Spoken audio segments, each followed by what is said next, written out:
Hello and welcome to Blank First Page. My name is Lucas. In this video, I'm going to be talking to you about the only productivity tool that you will ever need, the to-do list.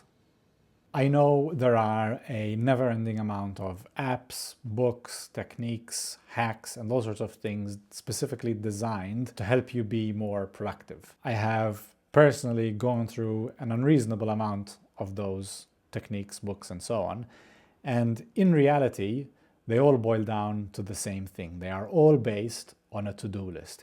Even the most complex project management software is basically a to-do list where each item has a deadline. The hard work is always done in your head. You need to understand what it is you want to get done.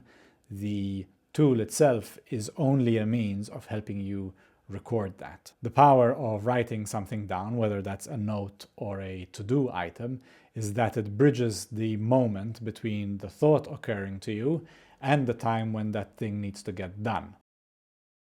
Now, there are two criteria that make the to-do list the powerful and effective tool that it is: simplicity and specificity. When you're talking about getting things done, you want the tools and the processes that help you get that thing done to be as low friction as possible. I have a limited amount of energy, and I want as much of that energy as possible to go towards getting the job done, as opposed to managing the tools that will help me get the job done. It does not get simpler than a to-do list. It is pen on paper, one line per item. That's it. What's important for developing the habit of a to-do list and keeping it as part of the routine is to keep it simple.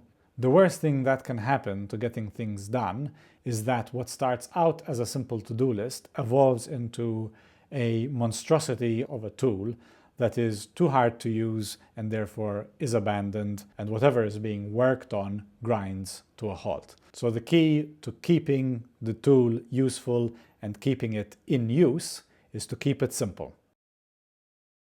The second part to an effective to-do list is specificity. This applies to getting anything done. If you are vague in your expression of the job, writing it down does nothing to help you. For example, I know I need to take my car for a service. Writing down "get car serviced" as a to-do item is useful as a reminder, but pretty much nothing else. There's no instruction in there. What's more useful would be writing down, figure out the day where I can be without a car. Find a mechanic that is within walking distance of my house. Call that mechanic and see which day he has available that suits my needs. Figure it out once, write it down in its indivisible pieces, and then address those things one by one. That is when a to-do list is effective. Now for the fun part, the mechanics and the materials of a to-do list. Obviously, you need a pen and paper. Now, I carry around a field notes. I have an everyday carry habit. It just goes with me everywhere in my back pocket.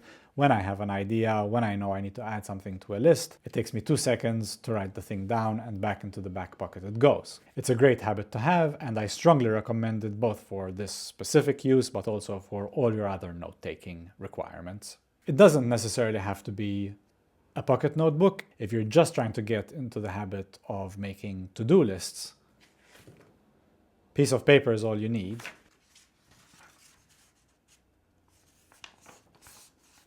You fold it up in quarters,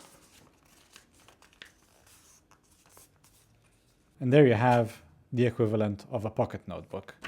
You've got 8 sides on which you can write 8 separate to-do lists. In fact, Van Neistat has a couple of good videos about how he uses a folded up piece of paper like this, plus some post-it notes, to create his to-do list. Basically, the barrier to entry to creating a to-do list is a sheet of paper. There are a few routines and activities you can incorporate into your to-do listing, which will help you be more engaged with the process and feel like the to-do list is actually helping you out. The first is that when you complete a task, you strike it off the to-do list. I used to set up my to-do lists like this, where you've got a checkbox at the start of the item, and then when the item is completed, I can fill that box in. The problem with that is when you look at this page, I can still read all the words on the page, so my eye is naturally going to skim and scan through, and even though there are only a couple of things on this to-do list that still need doing, I feel like there is more because I can still read everything else on that to-do list. And here I've got 2 things left on the page. My eye is very immediately giving me that information because it is not bothering trying to scan or skim read any of the other words on the page because they are very clearly no longer important. So I've been favoring this kind of method more, which is to just write the item as it is in a list and then completely scratch it out once it's actually been done. And that kind of more violent scratching out of the words is more of a cathartic experience that marks the end of that task. It is much more satisfying doing it that way than filling in a small box. If you watch any of these bullet journaling how-to videos, you can get into crazy amounts of detail, filling in the individual boxes with different signs to kind of mark the different stages in that task, but to me that is complicating a process that needs to stay simple. The other routine to get into with a to-do list is to have a regular refresh of that to-do list. This might be daily, weekly, monthly, whatever, depends on the type of list and the size of the list you have. For example, for work, I write a to-do list every day. I do it in the evening. I review the things that I've managed to complete that day. There may be a few items left that I haven't been able to do. I will transfer those over to a new to-do list, fresh page, new to-do list starts, and I add in any new things I know I'm going to have to do the next day. Now there's 2 benefits of doing this.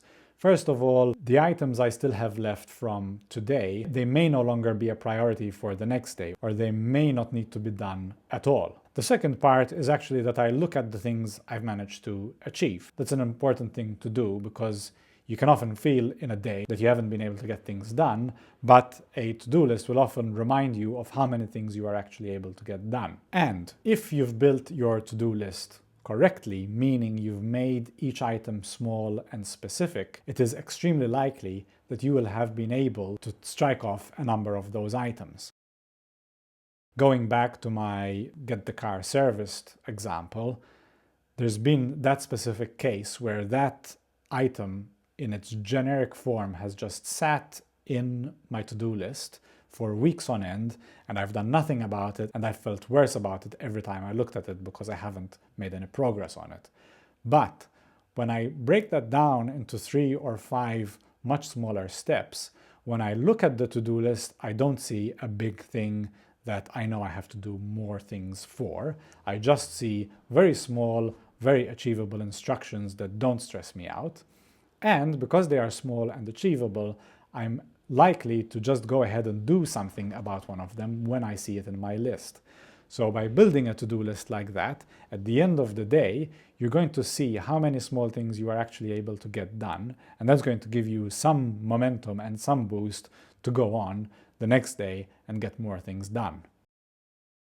And now finally a word on why it is important that a to-do list, as I've been talking about, is a physical list and it is not on your phone, not within an app, none of that. Now it doesn't matter whether it's in a piece of paper or it's in a notebook. The important thing is that it is on a physical item that is kept on your person. And that's because the presence of that item in your back pocket or in your jacket pocket is going to be the signal to look at the to-do list. So I don't need to remember to look at my to-do list. The fact that I've got the piece of paper or the notebook in my pocket, I'm just going to feel that on me when I'm sitting or walking or doing whatever, and that'll give me plenty of reminders throughout the day to look at that to-do list and to do something about the items on that list. If I've got an app on my phone for my to-do list, there are too many barriers and distractions between me and that app for that to-do list on the app to be useful. Even if the app is sending me push notifications, how many other notifications am I seeing on my home screen? And how likely is it that I'm going to click on the notification that tells me I need to do something versus the notification telling me there's something on YouTube or on social media? So as always on this channel, notebooks, pens, and paper are the answer. Hopefully this video convinces you to start using to-do lists or to get you back on the to-do list bandwagon. Let me know if you've got your own pen and paper based methods of to-do listing. I love to hear about different techniques. And as always, thanks for watching. I'll see you on the next one.